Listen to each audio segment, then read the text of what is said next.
Baik, sobat pelatihan yang berbahagia, selanjutnya kita akan belajar bersama terkait dengan bagaimana mengolah hasil asesmen pembelajaran.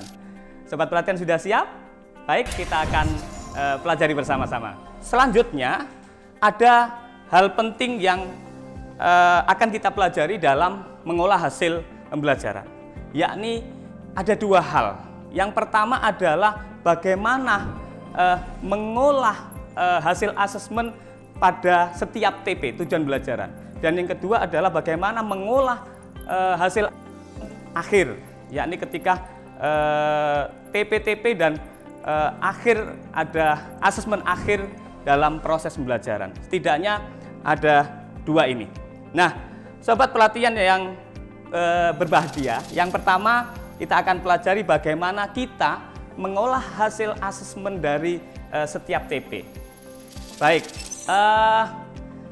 ketika guru ya melakukan pembelajaran dalam 1 tahun misalnya menetapkan 10 TP, maka guru akan melakukan asesmen 10 TP itu, ya, melakukan asesmen 10 TP. Bagaimana apakah anak mencapai 10 TP itu, atau maka setiap TP guru akan melaporkan hasil ketercapaian pembelajarannya. Contoh yang pertama ini.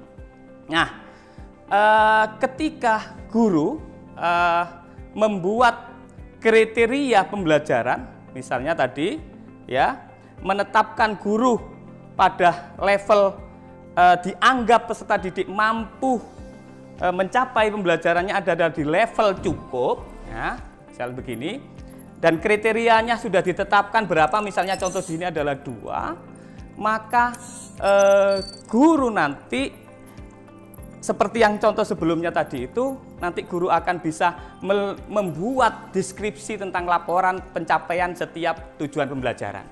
Nah, ini yang dinamakan asesmen sumatif, karena untuk mengukur ketercapaian itu tidak asesmen formatif yang digunakan, tetapi asesmen sumatif. Nah, hal-hal yang penting yang mungkin perlu dipahami dalam asesmen sumatif adalah ini dilakukan secara periodik sesuai misalnya setiap TP maupun beberapa TP. Nah, ini guru dikasih kewenangan, tetapi karena tujuan asesmen sumatif adalah memastikan apakah anak mencapai tujuan pembelajaran yang ditentukan, maka bisa dikelola secara fleksibel. Apakah ini per TP atau per 2 TP dan seterusnya, bisa guru lah yang lebih tahu terkait dengan bagaimana menentukan ukuran-ukuran apakah 1 TP atau 2 TP. Hasil asesmen nanti ketika sudah dikolek oleh guru, maka tadi ada yang berbentuk kuantitatif maupun kualitatif hasilnya. Nah, ini contohnya, sobat pelatihan yang berbahagia. Ketika guru sudah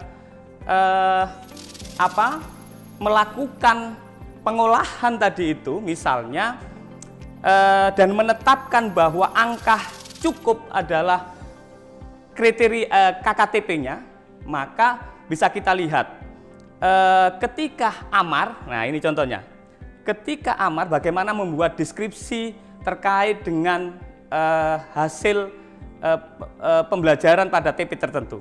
Nah ini, misalnya amar, Ananda amar ini pada misalnya menggunakan teknik tertentu, mendapatkan nilai baik misalnya dengan nilai 75, dan ketika menggunakan dengan penilaian di pembelajaran yang lainnya misalnya mendapatkan nilai cukup dengan 69, maka bisa kita lihat ini guru bisa membuat rata-rata antara 75 dengan 65 menjadi 72. Maka guru dalam merumuskan tentang deskripsinya berarti kembali pada kriteria yang tadi, yakni ada 2 kriteria tadi yang ditentukan, pada baik itu apa dan pada cukup apa deskripsinya. Kita bisa lihat di sini tadi, ketika baik, berarti Ananda Umar bisa menguraikan dua manfaat sumber energi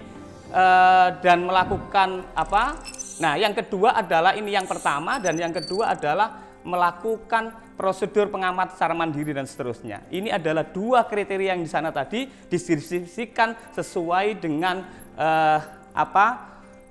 data ketika melakukan asesmen pada Ananda Amar. Itu dilakukan seperti itu. Nah, ini ketika kita mengolah hasil asesmen setiap TP. Nah, ini sahabat pelatihan yang berbahagia. Nah, ketika kita mengolah hasil asesmen, ya, yang kedua adalah asesmen akhir, ya. Ketika TP-TP dan kemudian guru melakukan asesmen akhir, bagaimana cara mengolahnya? Setidaknya ada dua cara, ya. Ada dua cara. Yang pertama adalah mengukurnya dengan angka kuantitatif seperti, dan yang kedua adalah dengan kualitatif. Nah, apa hal yang penting yang mungkin nanti sobat pelatihan perlu diperhatikan adalah, sekali lagi dalam mengolah hasil asesmen ini tidak diperkenankan untuk mencampur hasil formatif dengan sumatif. Yang diolah ini adalah sekali lagi adalah hasil asesmen sumatif. Nah, sobat pelatihan yang berbahagia, nah, bagaimana caranya? Kita lihat ketika cara yang pertama tadi, yakni secara kuantitatif, kita bisa lihat. Nah, ketika guru sudah, misalnya di sini adalah 3 mata pelajaran misalnya. Ketika dalam satu semester itu ada 1 sampai 7 ini, ya, tujuan pembelajaran. Setiap tujuan pembelajaran guru melakukan asesmen sumatif, maka bisa dilihat angkanya seperti ini. Nah, dinilai akhir adalah akhir dari TP-TP yang dilakukan asesmen sumatif tadi itu dibuat rata-ratanya. Maka ini lazim seperti yang kemarin-kemarin guru sudah terbiasa dengan melakukan asesmen formatif, mengolahnya dalam bentuk kuantitatif ini. Nah, ini caranya. Dibuat rata-rata. Nah, hal yang penting diperhatikan adalah dalam mengolah hasil asesmen secara sumatif ini dalam bentuk kuantitatif itu adalah guru akan mengetahui tentang rata-rata hasil akhir itu, melihat tentang seperti yang mata pelajaran IPA ini. Ada satu yang warna merah ini adalah yang belum mencapai kriteria. Dan yang seperti bahasa Indonesia ada 2. Nah, ini nanti kalau rata-ratanya masih pada posisi yang sudah ditetapkan KKTP-nya adalah 75, maka ini masih dianggap siswa bisa melanjutkan pada proses pembelajaran selanjutnya. Baik ini kalau misalnya semester, maka bisa melanjutkan ke semester yang berikutnya. Nah, jika ditemukan ada beberapa TP misalnya yang kurang maksimal dan di hasil akhirnya belum mencapai KKTP, maka siswa bisa diperkenankan melanjutkan ke semester selanjutnya, tetapi 2 TP di TP3 dan TP6 ini nanti menjadi penekanan untuk bisa dicapai di dalam semester selanjutnya. Ini sahabat pelatihan yang dirahmati oleh Allah. Selanjutnya kita bisa lihat ketika mengolah laporan hasil asesmen itu dalam bentuk kualitatif. Nah, ini cara yang kedua, menggunakan skala dan deskriptor. Nah, seperti contoh berikut ini, yakni nanti di awal ketika pendidik sudah merancang terkait dengan tujuan-tujuan pembelajaran itu bisa dengan mudah guru akan melakukan penilaian setiap peserta didik dengan apa yang sudah diolah pada setiap tujuan pembelajaran itu. Nah, ini rekapnya dalam bentuk ketika guru melakukan pengolahan secara pendekatan kualitatif. Sobat pelatihan yang berbahagia. Nah, ketika diolah secara kuantitatif, hasil akhir rapor atau penyajian laporan perkembangan pembelajaran yang peserta didik capai bisa kita lihat pada tabel berikut ini. Nah, seperti di awal tadi itu kita bisa melihat bahwa setiap TP yang sudah dilakukan asesmen, nah, setiap TP ini bisa kita tadi sudah kita lihat bahwa ini di rata-rata. Kemudian yang selanjutnya ketika guru melakukan penilaian akhir semester, nah itu kemudian ada nilai secara kuantitatif juga. Nah, untuk menjadi nilai rapor adalah antara nilai akhir dari TP-TP tadi itu ketika dilakukan sumatif digabungkan dengan nilai semester, nilai akhir semester. Jadilah nilai secara kuantitatif seperti ini. Nah, ini sobat pelatihan yang berbahagia. Ini merupakan contoh nilai pengolahan nilai akhir. Nah, selanjutnya adalah secara kualitatif bisa kita lihat. Ini contohnya. Maka ketika kriteria sudah ditetapkan setiap setiap TP tadi itu dengan deskripsinya masing-masing, akan tahu seperti apa deskripsi akhir di setiap semester dan bagaimana deskripsi akhir setiap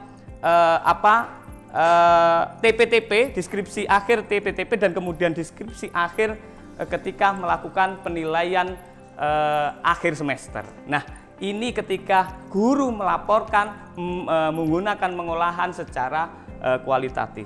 Sobat pelatihan yang dirahmati Allah, saya kira sudah jelas ya. Jadi untuk memudahkan, ini adalah opsional menjadi pilihan bagi guru secara fleksibel.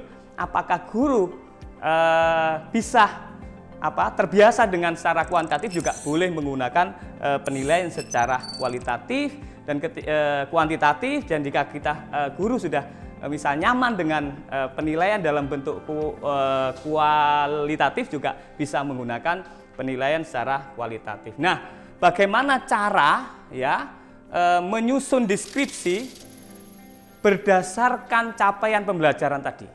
Nah, ketika masuk di laporan nanti, maka setidaknya ada beberapa cara. Yakni yang pertama adalah membuat deskripsi yang berangkat dari CP secara besar. Nah, ini contohnya. Ketika di CP ya, di CP terkait dengan satu CP misalnya, ini satu CP, maka kita bisa mengambil deskripsi itu dari konten deskripsi yang ada di yang ada di CP. Itu masuk dalam deskripsi rapot nanti. Nah, yang kedua ini ketika kita mengambil dari CP. Dan yang kedua, kita bisa juga menggunakan deskripsi di nilai rapor nanti itu adalah mengambil dari TP atau ATP. Nah, ini TP ataupun TP ya, ATP maupun TP sama. Nah, karena TP dan ATP itu adalah sama-sama TP, yang kalau ATP kan diurutkan begitu ya. Jadi TP atau ATP kita bisa mengambil dari berapa TP misalnya yang ada di dalam satu semester itu, misalnya kita bisa mengambil deskripsi itu berangkat dari TP. Nah, seperti ini. Jadi narasi laporan deskripsi itu nanti bisa diambilkan dari TP yang sudah dibuat oleh guru. Ini yang kedua, cara yang kedua, pilihan yang kedua. Nah, selanjutnya guru juga bisa menggunakan deskripsi itu berangkatnya dari materi-materi yang esensial, yang penting yang dipelajari oleh peserta didik. Nah, ini guru bisa seperti ini contohnya. Ketika materi ketika materi tertentu dan itu yang menjadi materi esensial, deskripsi nilai nanti bisa diambil dari materi itu. Ya, materi esensial. Nah, materi esensial itu tentunya materi yang menjadi poin penting yang menjadi penekanan capaian pembelajaran yang dipelajari oleh peserta didik. Nah, setidaknya ini opsi-opsi pilihan yang bisa dilakukan oleh guru dalam membuat deskripsi laporan akhir nanti. Sobat pelatihan yang berbahagia, sudah kita pelajari banyak hal tadi terkait dengan bagaimana mengolah hasil pembelajaran, mengolah hasil asesmen pembelajaran, dan semoga bisa dicerna dengan baik dan selamat mempelajari lebih lanjut dan mempermudah bagaimana kita nanti mengolah hasil pembelajaran ketika Bapak Ibu guru semuanya melakukan pembelajaran pada kurikulum Merdeka. Sampai ketemu di video-video selanjutnya. Akhiron, wassalamualaikum warahmatullahi wabarakatuh.